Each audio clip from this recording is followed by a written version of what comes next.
There's a well-known novel, and it begins with these words. I wonder if you know what it is. It was the best of times. It was the worst of times. It was the age of wisdom. It was the age of foolishness. It was the epoch of belief. It was the epoch of incredulity. It was the season of light. It was the season of darkness. It was the spring of hope. It was the winter of despair. We had everything before us. We had nothing before us. Anybody know? Tale of Two Cities, thank you. How was your Charles Dickens? The famous, well-known opening to Charles Dickens's historical novel, The Tale of Two Cities. In this book, there is a love story between two cities. And those two cities are London and Paris. And it's set during the time of the French Revolution. I don't know about you. I remember doing the French Revolution at school. But how much of it I remember, I'm not so sure. So I looked it up, and according to Wikipedia, it happened in the mid-1770s. The population of France, and particularly Paris, had grown massively. There was no longer enough food to go around, and so prices increased, as did unemployment, poverty, and homelessness. So while the majority of France was starving, its royalty and its higher classes lived in luxury, and revolution broke out. They overthrew the monarchy, and they brought in democracy. That's the background. That's the French Revolution. That's the background to the novel. And I think that when you look at that, there's a fair similarity between what happened in the French Revolution and what's happening here before us. Very similar to what we've read in Exodus chapter 1. We have a population that has increased greatly. We have a corrupt leadership. But instead of a love story between two cities, we have instead the story of two fears.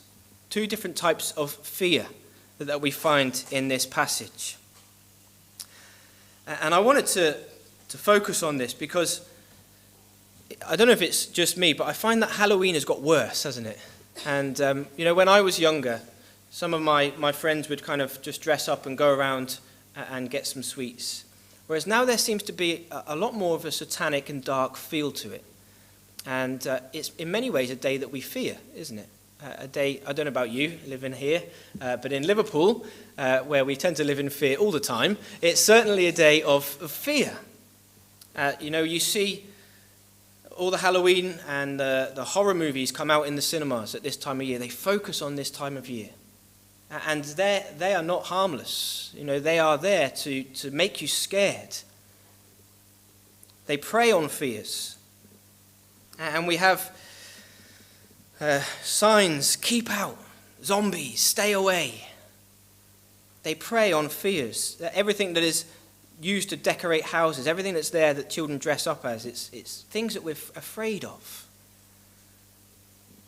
They prey on the fears. There's a story a few years ago, I don't think it's happened for a few years now, but there was I'm assuming a man, it could have been a woman, I guess, who would dress up in Chester. So Chester is it is English, but it's on the border between England and Wales, and it's a very historic town.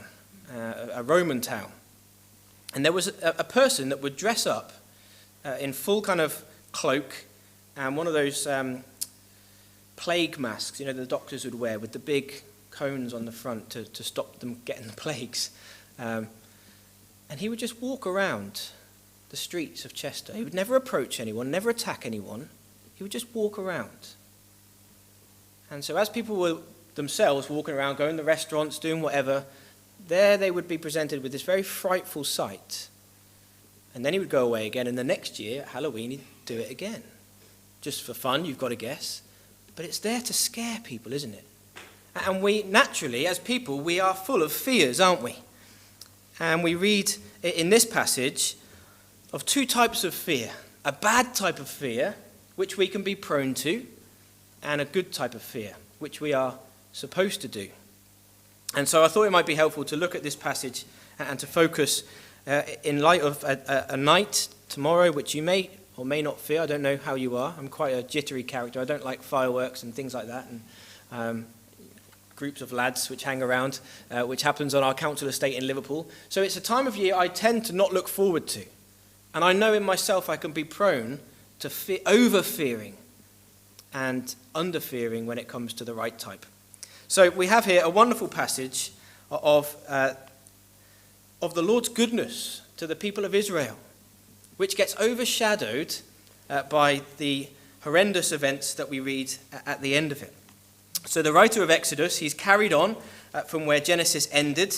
Genesis ends with Joseph being reunited with his brothers and his father, and then they move into Egypt to be with Joseph. And we read that approximately 70 people go into Egypt to be with Joseph, and we have the names there at the beginning of them, all of his brothers, along with their households. And Joseph, that we read, was already in Egypt. In case we'd forgotten, verse 5, we are reminded that Joseph is already there. So there's a nod to the past. That's kind of where we're picking things up here. But then quickly the writer moves on, doesn't he? And Joseph died. And all his brothers, and actually that whole generation, they've all moved on. Time moves very quickly in these last couple of verses. We have the brothers and the father of Joseph coming into Egypt, and then suddenly we are transported many years into the future. They've all moved. They've all died. And the people of Israel, it doesn't end with them. As that generation dies, that's not the end of the people of Israel, but we read in verse 7 that the people of Israel were fruitful and increased greatly.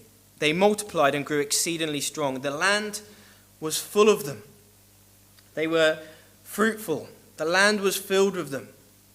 We have to remember that this is the same family of whom it was promised to Abraham that his descendants would be as innumerable as the stars. So we're reminded right at the beginning of the book here that God is a God who keeps his promises. He comes to a man and a woman well past the years of childbearing, with no children, and says, you will have a child, and your offspring will be as innumerable as the stars, and from you will come one through whom all the nations of the world will be blessed. And at the beginning of Exodus, we see this promise beginning to take shape, in that we are told 70 people go into Egypt, and when they die, they grow, and now the land of Egypt, which is quite a big land, is filled with them. So we see the promise of Genesis 15 beginning to come true. Sadly, though, there are always those who despise the blessing of the Lord, aren't there? And we're introduced to this man. There arose, verse 8, a new king over Egypt who did not know Joseph. So there's a new king on the throne of Egypt, and we read that here is a key piece of information, that he is a man who is ignorant of his history. Let's remind ourselves of what the Lord has done for the people of Egypt through this man Joseph. That a great famine came across the land. And God had warned Pharaoh in a dream, the previous Pharaoh, in a dream, of this great famine that was going to come. And he didn't know how to work out the dream. He didn't know what the dream meant, and he couldn't cope with it. He was sleepless at nights because he knew it was important. And there in a prison cell was God's man, raised up at that point to help him understand what the dream meant. Joseph then was promoted, if you like, to prime minister, what we would do to have Joseph as our prime minister today. And the Lord saved not only Israel, because let's remember the people of Israel, his brothers, they were starving, they had no food, and they came to Egypt because they needed food. So God has not only preserved Israel, but preserved the whole of Egypt through this man Joseph. And we have a new man come to the throne who was completely ignorant of who Joseph was. And so we have our first type of fear, the fear of man. Verse 9 and 10, he said to his people, behold, the people of Israel are too many and too mighty for us. Come, let us deal shrewdly with them, lest they multiply, and if war breaks out, they join our enemies and fight against us and escape from the land." So he's afraid of them. They're too many. They're too mighty. They pose a threat to his kingdom, and he's afraid of them. So he devises a plan. He's afraid of their strength, interestingly. He's afraid of, there's two elements to his fear. He's afraid of their strength. He says they're too many and too mighty for us. And so he deals shrewdly with them. He sees their strength not only in physicality but also in their number, that they are too many and too mighty. And this fear Pharaoh has, and he chooses that he has to deal with them. And I think that there is perhaps, from a political point of view, he's got a bit of a point to have this alien nation within his own nation. Politically, tactically, he does have a point, that if they sided with their enemies, they would be in trouble. And I do think it is a little bit strange. I don't know if you're into football. I kind of gave away this morning that I kind of am. And I always find it strange that when England play, there are always teams where you know England are going to win here. There's teams where you're not entirely sure. Italy, you might lose a penalty shootout to them. Argentina, Germany, for example. But there's some teams in the qualifying rounds you just know it's an easy win. Andorra, you know it's going to be at least 7-0. And one of those teams is San Marino. Have you ever looked up San Marino? I was sat there watching England versus San Marino one day, and I thought, I don't know where San Marino is. So I looked it up. It's very strange. It is a country within another country. That you have Italy, and in the middle of Italy, you have San Marino. I haven't looked up the history of that, and I don't want to spend up any time with that, but I thought that was very strange. And I think this is a very similar situation here, that within Egypt, there is this other nation living and moving. And Pharaoh says they're too many, they're getting too big. That if they were attached to Egypt, they can grow outwards. But when they're within us and they keep growing, that's a danger. And if they were to side with our enemies, then we would be in trouble. So there's an obvious solution, isn't there? As I'm reading this, I'm thinking there's an obvious solution. Just kick them out. Just get rid of them. But interestingly, Pharaoh doesn't want to do that. Notice what he says in verse 9. He says that they are too many, too mighty. And then we get to verse 10. Let us deal shrewdly with them, lest they multiply, and if war breaks out, they join our enemies and fight against us. Fair enough. I can see the sense in that.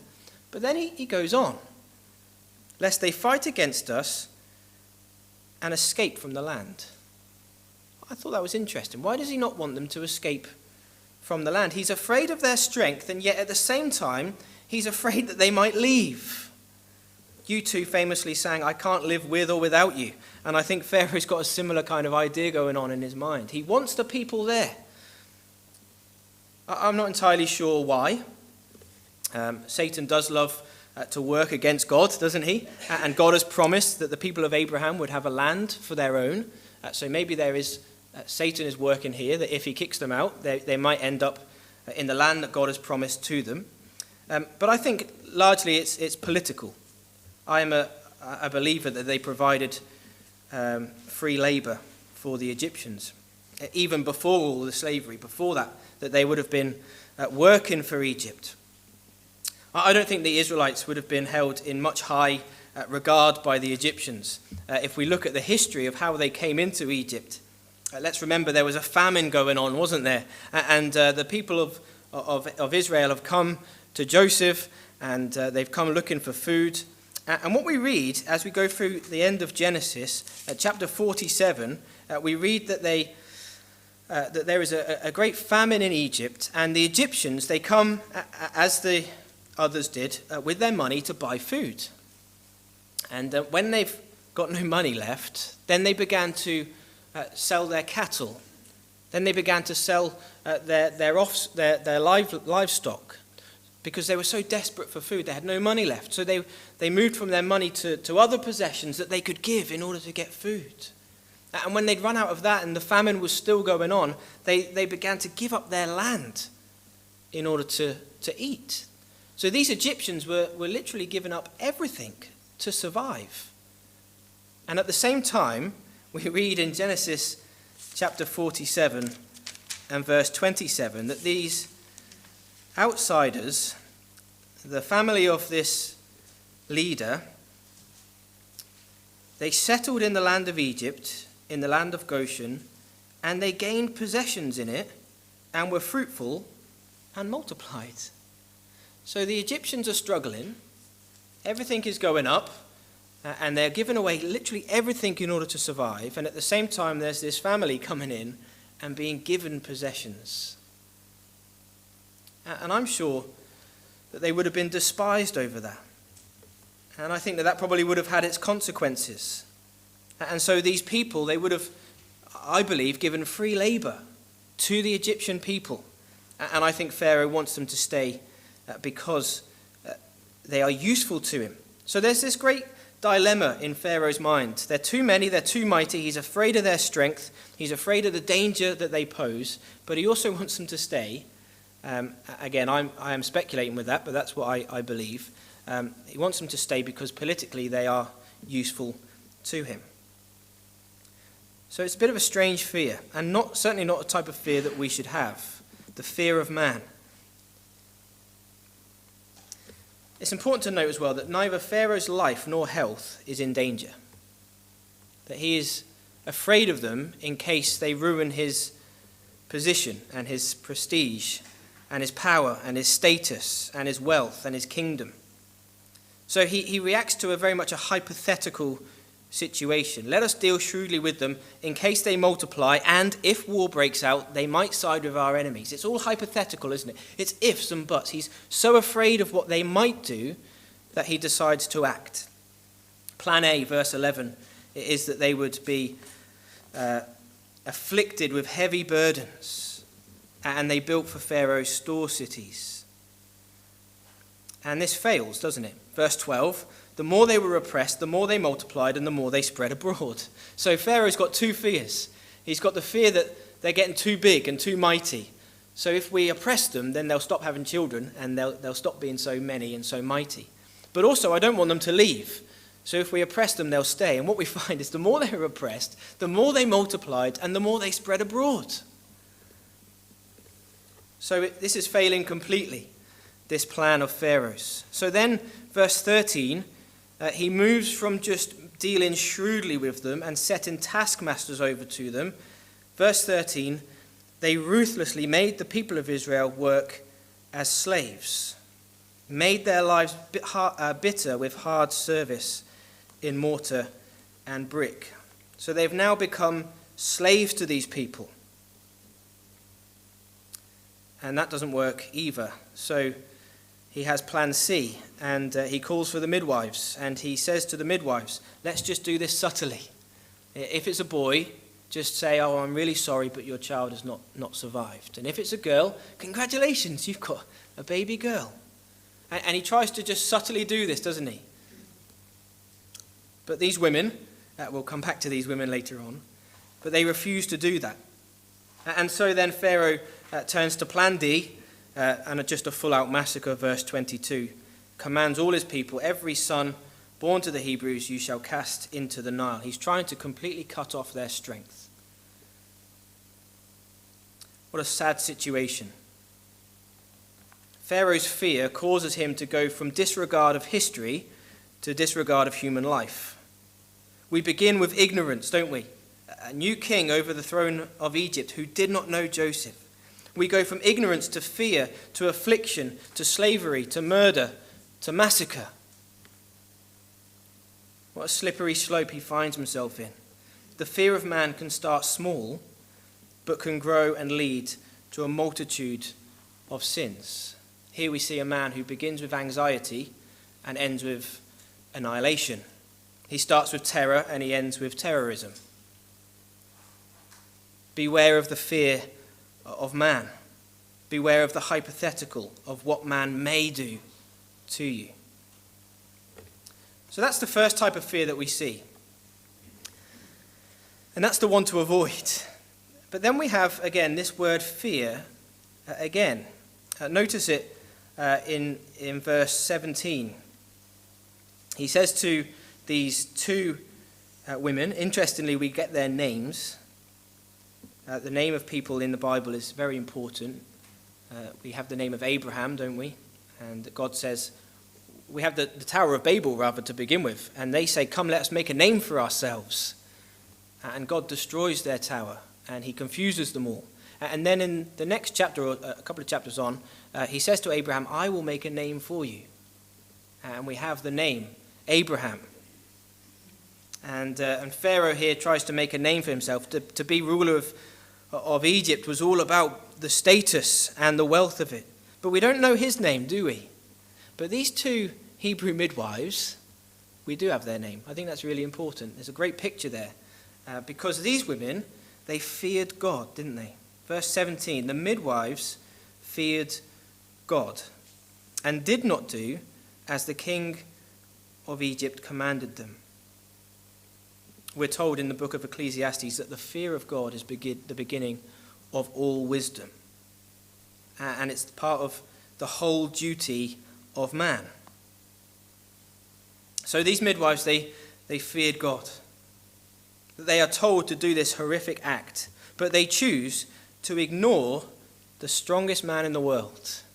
Maybe not by muscles, but by power and by strength.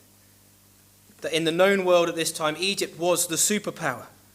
And they choose to ignore him. They did not do the king of Egypt commanded them. Now, just a brief look into the Egyptians, and you can know that this was a very real danger to these two women, that their lives were at risk. We haven't got time to look at the reason why they lied and their lie and the fact that God blessed them for lying. I'm deliberately not going to go into any of that. But they lied because of who this man was, because he had the power to kill them in an instant without thinking twice for ignoring him. But why did they ignore him? Well, because they feared God. They feared God's punishment more than Pharaoh's. That God has said, do not murder. And the king of Egypt has said, murder. And if you do as the king of Egypt says, you go against the Lord of heaven and earth. And if you do as the Lord of heaven and earth says, then you go against the king of Egypt. And they knew, although Jesus doesn't come for many years later, they knew the truth of what Christ says, where he says, do not fear man, but fear God. Do not fear man who can take your body and your life, but fear God who can cast your soul into eternal condemnation. And they saw in this man a very real threat, but they saw in God the one who we should obey, the one of all power, the one who is King of kings, the one who is over and above Pharaoh, the one whom Pharaoh would one day stand before and give an account of what he has done.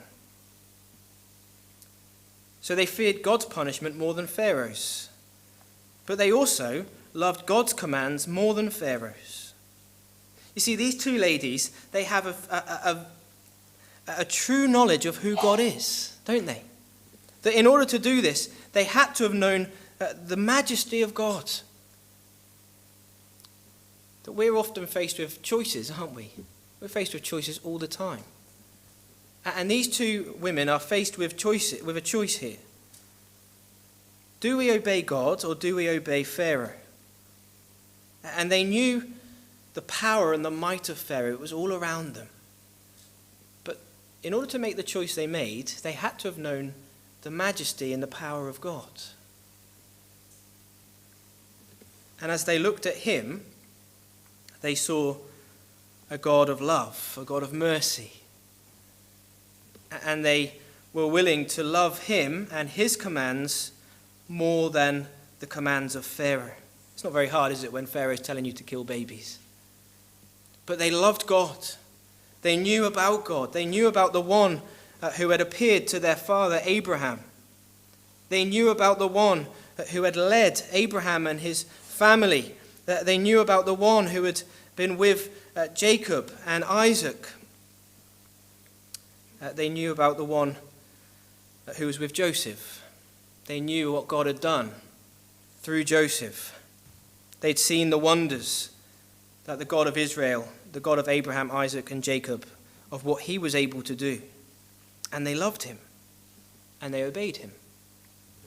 So the fear of God is to fear him and his punishment more than that of man and Pharaoh's. They loved God's command more than Pharaoh's. They saw in the commands of God something lovable, something good, something righteous. And in the commands of Pharaoh, they saw something that was wicked and evil. But they also desired God's reward more than Pharaoh's. These women would have been rewarded for their crimes. They would have been looked after by Pharaoh for doing what he had asked them to do. But they also knew that there would come a cost to that. And they feared God. And in fearing God, they desired what God could give them over what Pharaoh could give them. We sang this morning, didn't we? 'Twas grace that taught my heart to fear, and grace my fears relieved. I'm sure these women were very afraid as they looked at this man and his commands and knew what disobeying him could do. But I love that line. We've got the two aspects of fear there. 'Twas grace that taught my heart to fear God, and grace my fears, the fear of man, relieved. As they looked at him, as they looked at who God is, at what God has to offer for those who follow after him, they desired to serve him, that they might benefit with his reward rather than the reward of man. And I think that they are rewarded here, aren't they? We see verse 21, and because the midwives feared God, he gave them families. And I can't help but see the irony there. I find that slightly amusing. What is it that Pharaoh hates? Families. He hates it when these Israelite people are having children. And he is desperate to stop them from having children, to the point where he tries to sign up and commit these two women to do his dirty work for him by killing these children, and they refuse to. And so what does God give them? Children. He rewards the midwives with the very thing that Pharaoh wanted less of. So we see here a little bit into what it is to fear God. It's to have a true sense of who he is. And I guess this morning I tried to open that up a little bit, of the power and the majesty of God and his great love, his immeasurable love, the immeasurable riches of his grace towards us. We look at God and we see his power and his majesty and the wonder of God. And to fear him is to see who he is and to run to him and to rest in him and to serve him. There's a lovely story. There's a book called Intentional by Paul Williams. I meant to bring it with me so I could read it all, the quote word for word, but I've left it back in Liverpool. I don't think you want to sit and wait for me to go and get it, do you? So I'll do it from memory. And he's talking about fearing God.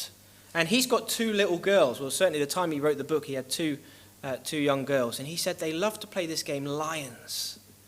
And what would happen was that they would go into one room, and then he, on hands and knees, would crawl in, and he would come into the room, and he would roar as loud as he could.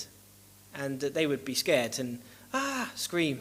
And he says that they would say, louder, louder, and then they would run out the room to another room, and he would then have to turn around. I hope he had carpets. He'd have to turn around and go into this other room and roar louder. And then they would giggle and scream and say, louder, Daddy, and they'd run out the room. And he said it would get to a point where they would just get into this frenzy.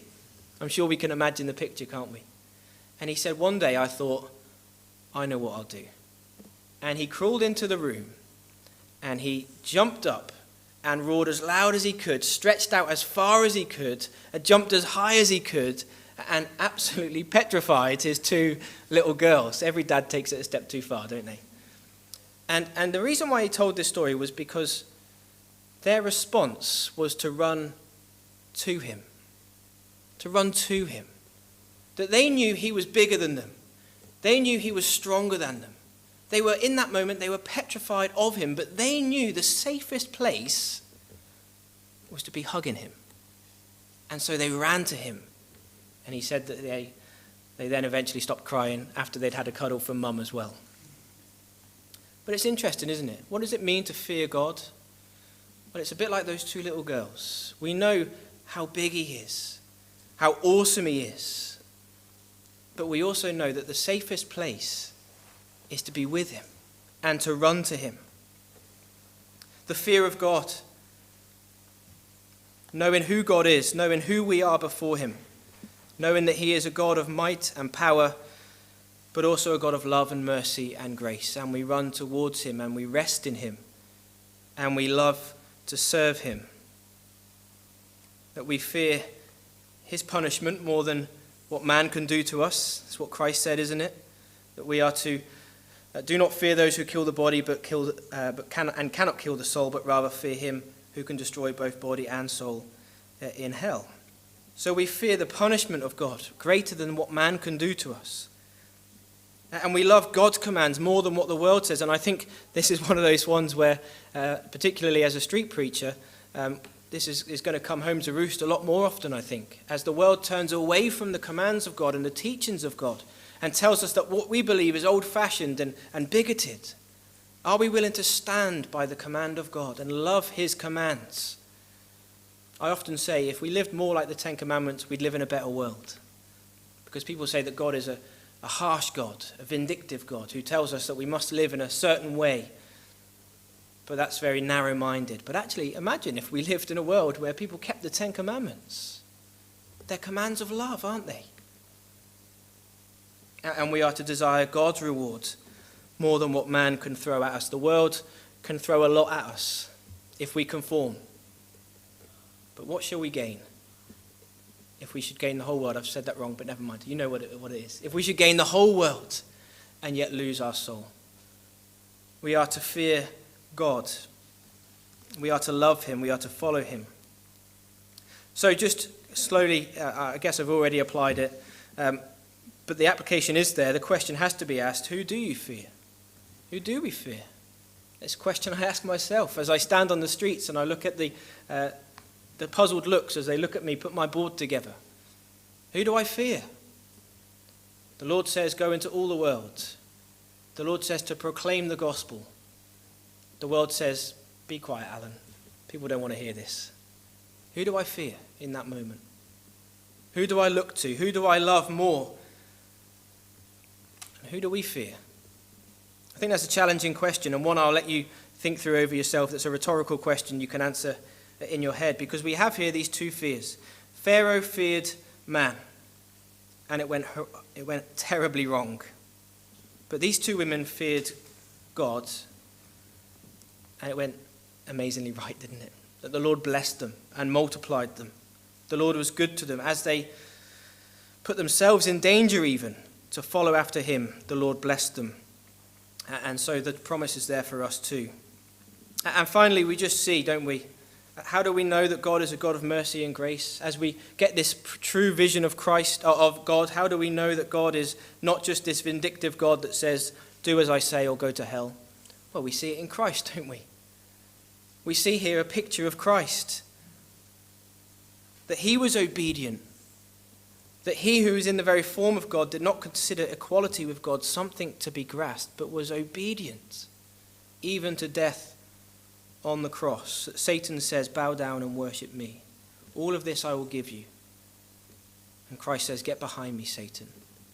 That as he's in the garden and he's thinking about what he's about to go to and he's sweating drops of blood, what does he say? Lord, not my will, but yours. He was obedient even to death on the cross. And as these two women, as they are obedient to the word of God, so they brought life. And as Christ was obedient to the word of the Lord, he brings life, doesn't he?